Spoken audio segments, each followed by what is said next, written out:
Assalamualaikum warahmatullahi wabarakatuh. Eh, Selamat datang di tutorial 12. Sini kita akan membahas Code Igniter. Code Igniter.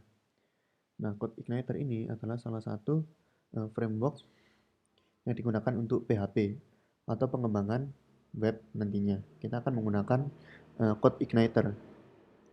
Nah, bisa saja langsung dikunjungi di codeigniter.com dan langsung tampil homepage-nya seperti ini. Oke. Code Igniter adalah small framework with powerful feature. Jadi framework kecil dengan fitur yang kuat atau fitur yang powerful. Code Igniter PHP framework powerful. Code Igniter is powerful PHP framework with a very small footprint. Jadi Code Igniter ini framework PHP yang kecil tapi powerful sekali. Digunakan untuk membangun web web website yang dimana seseorang membutuhkan simple dan elegan toolkit yang digunakan untuk membuat websitenya itu dengan fitur yang mengesankan. Intinya seperti itu. Nah, di sini kenapa memilih Code Igniter? Karena small footprint. Nah, small footprint ini maksudnya itu memorinya kecil. Setelah itu simple solution over complexity. Nah, Code Igniter mengajak MVC untuk tidak menekankan atau istilahnya itu tidak memaksa kita untuk memahami MVC ini benar-benar konseptual gitu. Oke, saya tunjukkan MVC itu apa. MVC adalah, nah ini.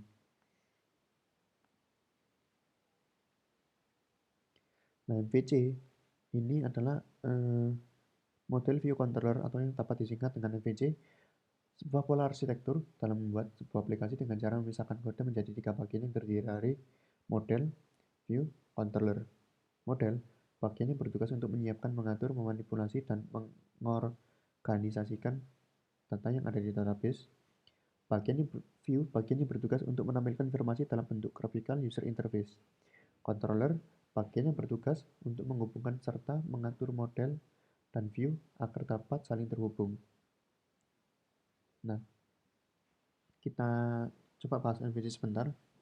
Nah, MVC di sini alurnya seperti ini. Menurut situs decoding, pertama, view akan meminta data untuk ditampilkan dalam bentuk grafis kepada pengguna. Setelah itu, permintaan tersebut diterima oleh controller dan diteruskan ke model untuk diproses. Model akan mencari dan mengolah data yang diminta di dalam database. Setelah data ditemukan dan diolah, model akan mengirimkan data tersebut kepada controller untuk ditampilkan di view. Controller akan mengambil data hasil pengolahan model dan mengaturnya di bagian view untuk ditampilkan kepada pengguna. Nah, kira-kira alurnya seperti ini. Oke, manfaat dari MVC yaitu proses pengembangan aplikasi menjadi lebih efisien. Pengguna MVC dapat mempercepat pengembangan aplikasi karena kode dapat dikerjakan oleh beberapa developer. Contohnya, dalam kasus pengembangan aplikasi web, bagian model dan controller dapat dikerjakan oleh back-end developer, sedangkan bagian view dapat dilakukan oleh front-end developer. Oke, bagi yang belum tahu, back-end developer dan front-end developer adalah back-end ini mengurus bagian di belakang, istilahnya bagian logic atau bagian sistemnya.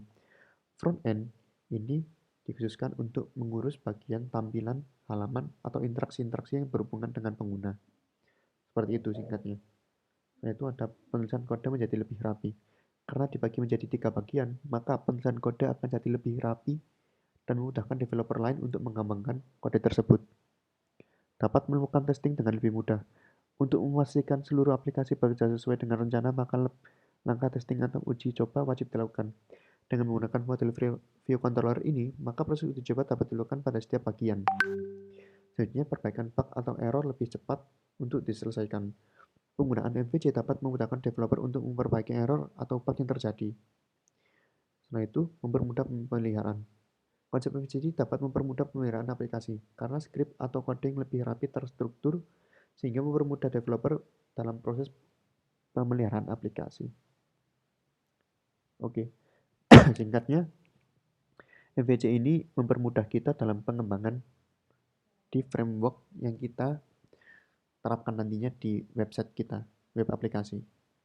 Oke, setelah itu clear documentation, user guide, guide user atau panduan user, membuat introduction atau intro atau pengenalan tutorial yang berjumlah how to guide atau bagaimana cara melakukannya. Nah, itu referensi dokumentasinya untuk setiap komponennya itu digunakan untuk framework dan mudah untuk dibaca. Setelah itu di bagian keempat, exceptional performance. Nah, performanya di CodeIgniter ini selalu konsisten dan cepat. Setelah itu strong security. Nah, bisa disimpulkan bahwa serangan-serangan seperti SRF atau XSS attack itu bisa kita tangani. Setelah itu ada serangan-serangan lainnya yang bisa kita tangani dengan include library-library lainnya. Oke, intermezzo lagi. CRF attack ini dimana misal kita mengisi form, katakanlah form seperti ini. Ini contohnya misal kayak kita mengisi form biodata dan lain-lain. Nah, CSRF attack ini dia penyerangan di mana form ini bisa dikerjakan di luar website ini. Jadi, serangannya itu kita bisa menduplikasi form ini di website yang tidak orisinil, tidak resminya. Dan ini membuat seperti kayak pencurian data. Kita bisa mencuri data orang lain karena kita bisa memantau form ini dari jauh atau dari website yang non-orisinilnya itu. Singkatnya seperti itu. Kalau XSS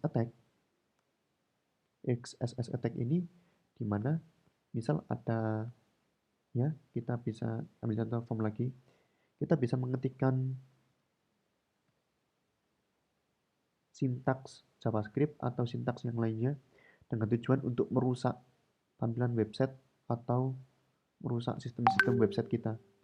Singkatnya, bagian yang bisa diisi user seperti form atau input teks seperti ini diisi dengan sintaks JavaScript yang dimana tujuannya itu untuk merusak website kita atau mengacak-ngacak seperti itu, XSS attack. Jadi bagian terpenting dari penyerangan atau hacking ini sudah ditangani oleh CodeIgniter. Dan yang terakhir adalah nearly zero configuration. Apapun sudah diset di CodeIgniter dan kamu hanya perlu connect di databasemu saja. Oke. Itu adalah untuk CodeIgniter, tetapi kita tidak menggunakan CodeIgniter versi 4. Kita akan menggunakan CodeIgniter versi 3. Nah, di sini ketika saya user guide kalau ingin punya dokumentasinya, download kalau ingin menurutnya. Sebenarnya kalian harus download dulu untuk CodeIgniter versi 3 karena ini benar-benar welcome sekali untuk pemula yang baru terjun ke dunia website. Nah, setelah berhubung saya sudah download, nanti pindahkan ke folder seperti tadi, di folder htdocs. Nah, htdocs seperti ini. Nanti dia akan berbentuk nama seperti ini. CodeIgniter 311 gini kan. CodeIgniter min versinya. Nah, kalian bisa ubah misal kayak website atau nama website kalian misal check on atau apa. Intinya disimpan di dalam folder htdocs. Oke. Kita ke user guide. Nah, ini adalah tampilan untuk dokumentasi bagi kita yang menggunakan CodeIgniter. Oke, cukup sekian untuk tutorial hari ini. Tadi ada introduction CodeIgniter dan MVC. dan sedikit informasi tentang istilah-istilah teknis pada website. Oke, cukup sekian tutorial kali ini. Sampai jumpa di tutorial berikutnya.